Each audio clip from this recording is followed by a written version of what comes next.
Welcome to this episode of the Growthcast. It is me, Jackson Campbell, again joined back with Dallas Pruitt for another Saturday extended cut deep dive. We're gonna go ahead and do a weekly review of all the drips that Dallas passed this last week, or that Dallas dropped this last week. But before we do that, Dallas was at Peak Partnership, and Dallas had the opportunity to speak. Dallas, that was a goal of yours for a long time.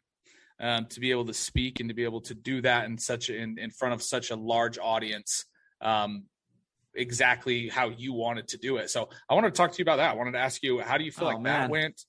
Give us a review there. Yeah. I was talking to somebody about that at the gym this morning. Like literally just a good friend comes by, says, "Hey, I saw that you spoke to a big crowd in Vegas." Like she knows no details. But just saw it and was congratulating me. And I was like, "Oh man, thank you. Yeah, it was so awesome." It's like, "How was it? How was it to get up there and be able to do that?" And I said, "Honestly, like it was amazing. It was awesome, dude." And people who are listening that were there, so grateful to be able to meet you in person. But what was the coolest part about it? The best part about the whole thing, dude, is the message. Like the message is the most important thing. It's not me. It's not the platform. It's making sure that this large percentage of human beings, like the biggest population that we can possibly get this message out to, needs to hear it, which is, hey, we all make errors. We all think improperly, but we have all the tools we need within ourselves to figure this shit out and correct our issues and fix the errors and correct our thinking and get back on track and get back on track to feeding the things that actually help us thrive and get us a little bit closer to that next higher potential that we have, because I'm a firm believer, dude, that like our potential is literally limitless, and it's our job to do everything in our power every day to just keep working hard to tap into that next version of us, the next version of you. And, one of the keys to be able to turn that system on every day is to just be able to catch yourself as quick as you possibly can in the errors that you make mentally and fix those things, and that's why we have the Growthcast. That's why I do what I do. So yes, to answer your question, it was awesome, dude. And I was so grateful to be up there, and it was exciting and exhilarating, and to have you and Ty backstage, in prep, and all these like fun, small details that were so fun, such a fun part about the process. But the coolest thing, dude, is that this message is getting out to the masses. And that, to me, is the most exciting thing of all. So no, dude, it's same. I know it was awesome. You did such a good job. And you also mentioned the mastermind. The mastermind we'll be holding in Orlando, and we'll be holding the mastermind also out here in Maui. Talk about that. Let's introduce that to the pod, to our podcast listeners. For those that weren't there, tell us a little bit about those two. Yeah, so it's pretty awesome. So anybody that knows Larry Yacht, right? Am I saying it correctly? I always feel like I'm butchering the last name. But he is part of a team that's actually been serving our company, SEAL team leaders, and myself and Tyler, three-headed monster here with these masterminds. We're going to be having one in Maui, and we're going to be doing one in Orlando. And really, this is for high-level leaders looking to take it to the next level in terms of their business and their personal lives. It's 3 full days: wealth generation, mindset, strategy, tactics, planning, so that they can go out and execute on the best year that they've ever had, and then providing support systems along that path throughout that year. But really to like set the foundation correctly, these 3 days are going to be solely focused on that, setting the foundation correctly and the things that work best, and being able to spend 3, no holds bar full days with me, Tyler, and Larry. Jackson's going to be there in Maui, which is going to be super fun. Definitely. And, it's going to be awesome, dude. It's going to be awesome. What's the price on that? Let's talk about it. Let's get there. What are the details about that for our listeners? Yeah. So, our mastermind in Orlando, 3 full days, like I said, with us 3, as well as Ryan Woolley. There'll be other team members out there. Don't want to, shorthand Ryan Woolley. Ryan Woolley is going to be a super impactful, integral part of that process out there in Orlando. But 11,997 is what the Orlando mastermind is. That and there is opportunity for partners, teams. So if you have a team, we're maxing it out at 3 members per team. And so you can reach out to us for details on how you can get involved. We'll have keynotes. We'll have full on, like, no holds bar, high level trainings all 3 days. It'll be held at Bella Colinas, which is like a top notch golf resort paradise in Florida. I think it's Mount Verde, Florida. I forget the exact name of, but right in Ryan's backyard. And it's going to be awesome, man. So that's the details on Orlando. And then the details for Maui. We are going to be doing 3 full days on the island of Maui, private luau dinner that's included with fire knife dancers and the whole traditional works with the Hawaiian culture, Polynesian culture. And then again, same thing, 3 full days with me, Tyler, Larry, other team members like Jackson Campbell, Ryan Woolley out there as well. And that one is $14,997. Given it's Maui, that's the real reason why there's a price difference there. And we have other things involved, right? That luau and other experiences out there. So reach out for details. We can give you everything you need to know. That one's open to team members as well, right? In fact, we encourage teams. We think it's a super productive, very high level thing for a team as a whole to be able to be a part of this process.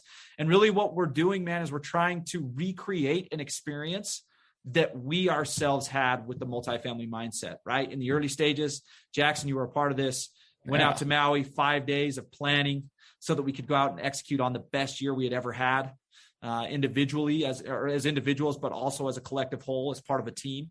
And, we attribute our success in year one with being a startup and seeing the success that we saw straight out of the gate. We attribute a large part of that success to those 5 days in Maui. Prior planning prevents poor performance. That's what it was all about, is getting clear on our aim and putting the systems in place, drafting them up so that we could go out and really execute and know what it was we needed to be executing on to get to our desired destination. So, we've talked about this a million times, how important planning is. Prior planning prevents poor performance. You just said it. Totally. I'm going to drop the links for both of those masterminds in the description. So if you want to know more about these 2 masterminds, the one in Orlando, the links will have all the dates and all the information, cost, where you can check out as well. It'll all be right there in that link for the Orlando one and the Maui one. So check those out for sure. And we'd love to have you. We'd love to see you there. All right. Well, Dan, thank you. Real quick before we do that, though, slots are limited. Spots are limited on those things. Yes. So just keep that in mind. We're already filling up, and so spots are limited. And again, scheme with your team. I think it's important, right? Like whether it's one team member that's coming as the representative for your team, or you as the individual just need this and you basically run shop right now, that's great. Or 3 of your team members coming out as a collective whole. There's room for all. Again, spots are limited. So just wanted to reiterate that though. Yeah, definitely. Get signed up. Those tickets will sell out way before the actual event happens. So if you're thinking about it and you want to do it, definitely take advantage of the opportunity. Awesome. Well, let's dive in here. I'm sure we'll talk about the Orlando masterminds and the Maui masterminds as they come a little bit closer as well, what those will entail a little bit more in depth. But today we've got a review. We've got a review of all the past drips that Dallas dropped this last week regarding mindset. So let's dive in here, Dal. On Monday, you talked about why discipline is greater than anger. Yeah. Really like this episode. Go ahead though, my man. I actually am going to flip this on you in 2 seconds. Let me drop this, and then I'd love for you to share your experience and actually even highlight something I saw at Peak, and not throw anybody under the bus, literally just highlight an experience that we had. But the invite for Monday was to become very cautious of what you get mad at. And when you do get mad at something or find yourself mad, to give power to the remedy that will squash all that anger. And that remedy is work ethic, and discipline, right? And it's easy to get mad when things aren't going great, when you're not getting results that you want. But I wanted to kind of like highlight all this within an experience that we had in Vegas, which there were lots of things, lots of results that didn't, those that weren't a part of the back end process is like that place was ran forward facing, smooth as all get out, but there were lots of obstacles that we had to, squash as we were going and solve problems we need to solve in the process.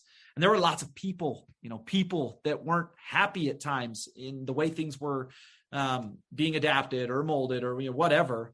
And I saw some prime examples of what anger can do, the detriment that it can be in terms of business, partnerships, relationships. And that weight will be felt for quite some time because of some poor choices. And that is universal for all of us when we choose to side with anger, right? But I saw lots of discipline from you in those heated exchanges, in those heated moments. And it really was more of a one-sided heated exchange, right? Because you were disciplined. You had dug your heels into ethics. You had dug your heels into values like positivity, love, and service, and embodied that through your proactive approach to that situation. And one, you should be commended. But two, it's just a testament, dude, that discipline and rooting yourself in the right ethics and values, that's what will win every time.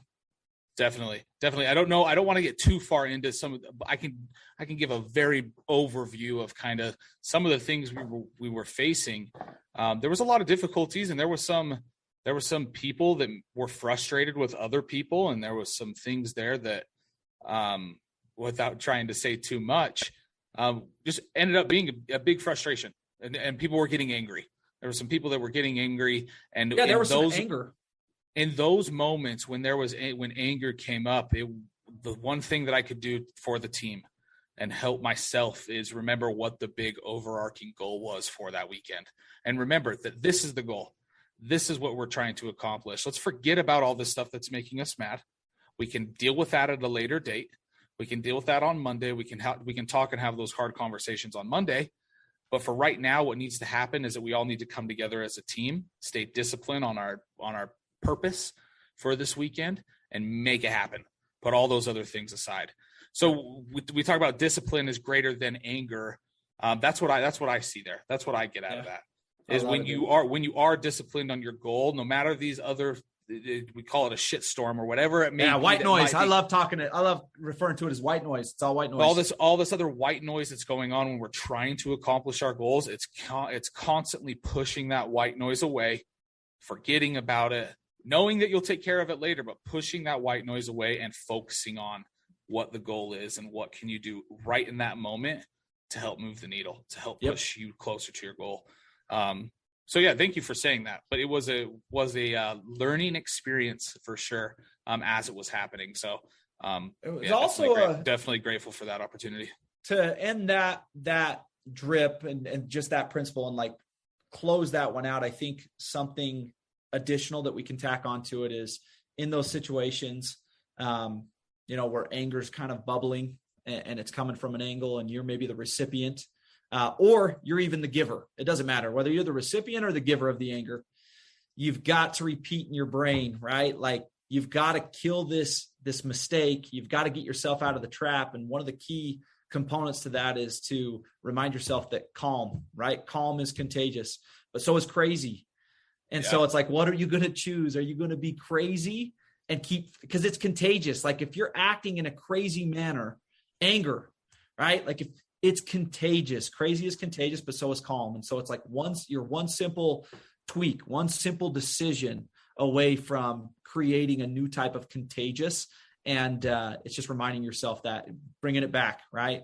And again, I would say the predecessor to that, dude, dig your freaking heels and lay cement around your feet and don't ever get out of this, which is root yourself in the right values, and live by those freaking things. And it makes all decisions that much easier. You don't have to get stuck in oh, well, what do I do? What do I do in this moment? Do I act emotionally?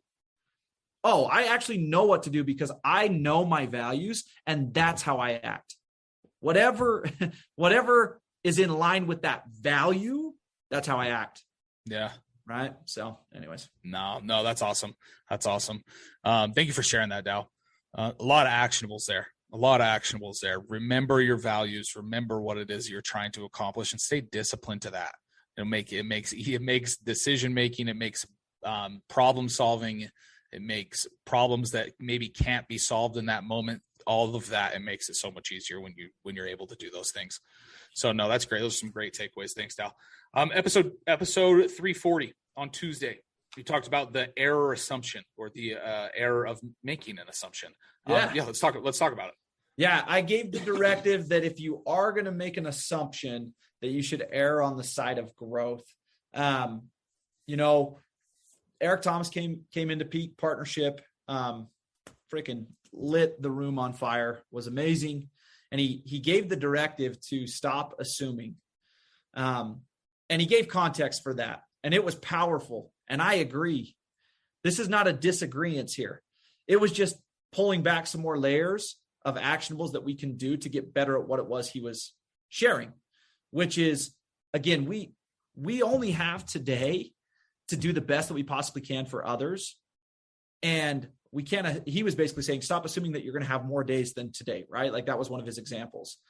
But I just wanted to share that if you are going to make an assumption, there are some really good assumptions you can make that actually help everything become better, right? For sure. And so one of the couple of examples I gave was like, assume there's a chance tomorrow doesn't come as easily as you thought. Assume that this time might be the last time you see that important person in your life. Assume no one has taken care of that important action item, and assume that if they do know about it, they actually need some help.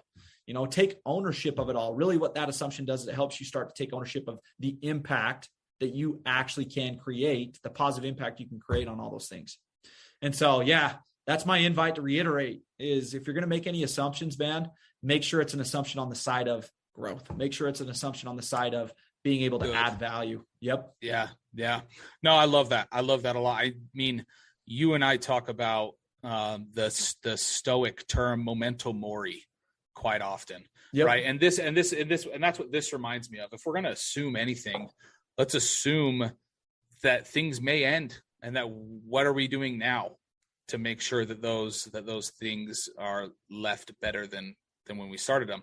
Another thing that episode reminds me of is being where your feet are, being present, right?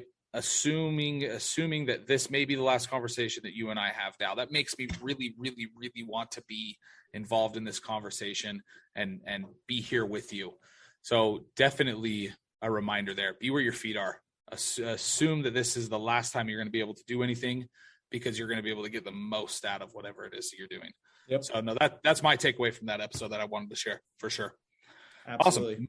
Moving along here to episode 341, visualize execution. This is another thing that Eric Thomas talked about that I really, really enjoyed. But go ahead, Dal. Give us a review here real quick. Yeah. He was talking about, correct me if I'm wrong, but he was talking about like effort is different than execution. And the effort's good, but like we can't get stuck in just giving our best. Like we've got to learn how to make the right tweaks so that we can execute on the mission, execute on the task, and not just do our best and like expend all of our energy without a result that we actually want to get, which I thought was just super impactful to like differentiate those two things. Like effort's important part of the process, but so is execution. So don't trick yourself to think that you're making progress just because you're giving max effort every day. Just because you're working hard. Yeah. Exactly. Which was a whole different take on it for a lot of people, right? Because sometimes like, we're giving our best and that's all that matters. It does matter, but that's not all that matters. Like it does matter. It matters a hell of a lot to give your max effort, but that's not all that matters. You have to learn how to execute as well, for sure, which is a powerful thing in and of itself. But he asked a better question, and I wrote it down in my notes. Like I'm there learning, right? So I'm writing down notes. I'm in the audience. I went and found a chair. I was stoked probably more than most. And so I sit down and I remember in capital letters, I wrote, better question. What does execution look like for you? Not what does your best effort look like, but Dallas, based off your goals, based off your responsibilities across the board in your life, when you leave this place, go back, grab your journal, and I need you to draft up what execution looks like for you in all these aspects. And then I took it a step further, and for the last little while, I've been visualizing that every day. All right, as a dad, as the best dad I can possibly be, as the best husband I can possibly be, as the best leader in my organization, given my roles and responsibilities and things that I'm in charge of, what does execution look like? Not effort, but what does execution look like? What does success look like at the end of that day? How can I create a metric around that. And it was powerful. It's powerful to Super hit powerful. it at that level. That's exactly what I got out of this episode. And when Eric was speaking, is we can visualize effort, but that is right. We think about visualizing, right, Dal? If I was to ask you, visualize your morning, you're going through the steps. You know what I mean? You're going through the steps. You're going through the effort that it takes to do these things, but you're not visualizing the execution.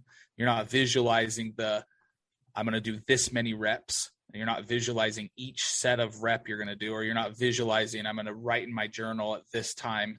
You're just visualizing the effort. So that's what I got out of this as well, is visualizing your execution is taking visualization, that important principle that we should all do, meditation, visualization, a step further, to not just visualizing the effort, but visualizing exactly each step that you're going to take to execute on whatever it is you're trying to accomplish. Loved that. Took it a whole set deeper for me.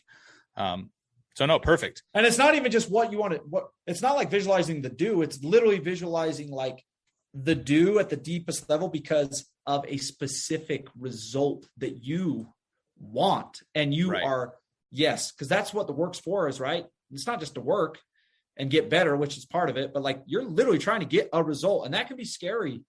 That can be scary to be real with yourself there, that like, oh dude, I'm doing all this because like literally I want this result. It's like that is why we're giving max effort. And because of what comes from giving max effort, which is great, dude. Like it's so powerful. But yeah, differentiating those two things, right? Effort leads to better execution, but you can't just stay stuck in giving your max effort. You've got to learn to dissect and strategically approach the execution part so that your results can get better and better and better and better. And you can get better at setting the bar a little bit higher, a little bit higher, a little bit higher. And it's not just max effort that's going to get you there. You have to actually execute on stuff. Max execution for sure. No, it's awesome. I think we could talk about that episode we could do a whole episode on that one. That was a good one for sure. If you didn't listen to that one, definitely go back and re-listen. Okay. And then yesterday you dropped episode 342, Be a Master Designer. I really liked this one as well. Go ahead, Dal. Yeah. So Be a Master Designer, I think it was a while back. And I talked about how like Ed Milet, there you go. Another peak speaker. Freaking loved his, by the way. But a while back, Ed Milet actually, I learned this from him where he talked about, a lot of growth is, he breaks it down into literally like 50%. He says 50% of it's mental, the other 50% environmental. Your environment plays the other 50%. It's both, right? And with this one, the invite was to literally just become the best designer, the best architect of your actual physical environment that you can possibly become. Because, and here's where it came from, is lots of people show up to peak. The energy there was palpable. Like you could feel it. You were better for sitting in that room, and people will come out of those types of events, man. And this is what they'll say. They'll say, oh man, like I'm forever changed. And the truth of that statement is they're not forever changed. They had an awesome experience. It was extremely impactful and it was memorable. It was so memorable. In fact, it's in the top archives of memory because it's so awesome. You're not forever changed though, because where you'll become forever changed is putting the things into practice that you learned there, right? Taking action on the things that you were impacted by there. That's where you'll forever be changed. And that requires a lot of strategy when you exit a place like that. That requires you to get a little bit better at manipulating your environment and making some literal changes to your day-to-day. That's where you're forever changed. And so that's where this came from, was just a massive invite that I felt encouraged and prompted to just reach out to the network, to all listeners on the Growthcast, to everybody that was at peak, and literally just every freaking human being on the face of planet Earth that goes anywhere and feels like they're forever changed because of the energy, because it's so palpable, which is so true. And that's what was created through that experience at peak. But you're not forever changed by having been there. You're forever changed by having put into practice the things that you learn and the ahas that you have when you go to places like that. That's where you're changed. It's special. No, that's awesome. Dal, thank you for sharing that. I couldn't agree more. Is there anything else you want to add as we kind of wrap up this episode? I mean, we definitely went through and reviewed all these episodes. But is there anything else you want to add there? Yeah, I would just to like give even more tactical, pieces to this. Like music played a part of that energy. The people, the information, the type of information you were consuming played a huge part in that energy, right? The positivity, the words, there were so many things that added to that energy that created that environment. And you can recreate that type of environment anywhere you go. Where you have control over that environment, meaning like your residence, wherever you reside, your bedroom, if you're in an apartment with other people, your bedroom, if you're in a home that you own, your home, like, or you rent, you can put stuff on the wall, whatever, it doesn't matter, dude. Like you can put up words, you can put up inspiring images, you can play music at strategic times throughout the day to increase your mood. There's so many things that you can do. Books, right? Like you want to become a reader, you want to consume better information on a regular basis. Like I even think I went to the extent in this trip where I was like, man, like if TV is that big of a distraction for you, then freaking remove it from the environment. It's like, how serious are you about this? How serious are you? Remove it, remove that kind of stuff and make other things that add to that energy that you need, make them more easily accessible. No, man, I couldn't agree with that more. Right now, my wife, Courtney, she's getting ready to take a huge nursing test. Just as an example of this, exactly what you're talking about. She's getting ready to take a huge nursing test to be able to pass. That's the NCLEX. If anybody knows anything about medical or nursing, they know what that test is. Big test that you have to take, you have to pass to be able to get certified and licensed as a nurse. And one of the biggest things that has benefited her in her studies and preparing for that test is her environment. Is the place that we've kind of set up in the apartment to where she can study and really clear her mind and be able to accomplish those goals. The music that's playing, the temperature in the house, all of those things, all of these little things that you do affect big time what it is that you're trying to accomplish, your energy, your productivity, your focus. It definitely affects all of those things. And I've been able to see that full firsthand with Courtney and the progress that she's been able to make there when those changes have been made. So it is a real thing. And I would definitely encourage anybody that is working really hard at working on their own, trying to establish a multifamily real estate business, whatever it is that you're working on, create a space, create a time to where you can really focus and get in that zen or that flow state, whatever people want to call it. Your environment has such a huge impact on that. And I've been able to tell that firsthand for sure. I'm going to give just like one little last golden piece of information that like is not random. It ties in, but it's something that some of the students that we work with have heard from me and actually do. And it's like, go to this level of environment. If you're trying to master something and become something, right? We know that Timic, the conversation you have with yourself is so crucial for that. It's like, well, within your environment, there's some things, simple things that you can do to add to that via the environment, like literally manipulating your environment. And so one of the assignments that I give a lot of the people I work with is whatever it is they're working on, we create affirmations around that. Not just like I am blank. It's like literally like extensive. And then we write it on their mirrors. They write it on their mirrors in their bathrooms. And then that's the perfect place to just recite that stuff and bring focus to it as you start every single day. I mean, that's the level of strategic approach we need to have to grow and become our best and manipulate our environment at that level. If we're going to tap into our higher levels of potential. And the cool thing about it, dude, is we can all do that. Like there is not one person listening to this right now that can't do that. There's a lot of people that won't, but there's not one person that can't do that. Right. Dallas, thank you so much. I think that's a perfect place to end here. Appreciate your time, appreciate your wisdom, and appreciate being able to do these episodes with you. It's my favorite part of the week is to be able to record these. So thank you. For those of you that are listening that haven't shared or subscribed or rated or reviewed the podcast, please go ahead and do that. And please share this with somebody that you think could benefit from Dallas's wisdom here. Dal, thank you again so much, my man. Well, it's not just me, so you'd benefit from all parties involved. So definitely. Appreciate it, brother. We appreciate you, your time, your wisdom. For those of you that have any questions or would like any suggestions, please email us at the Growthcast, multifamilymindset.com. We would love to hear from you. Have a great rest of your weekend. Take care, y'all.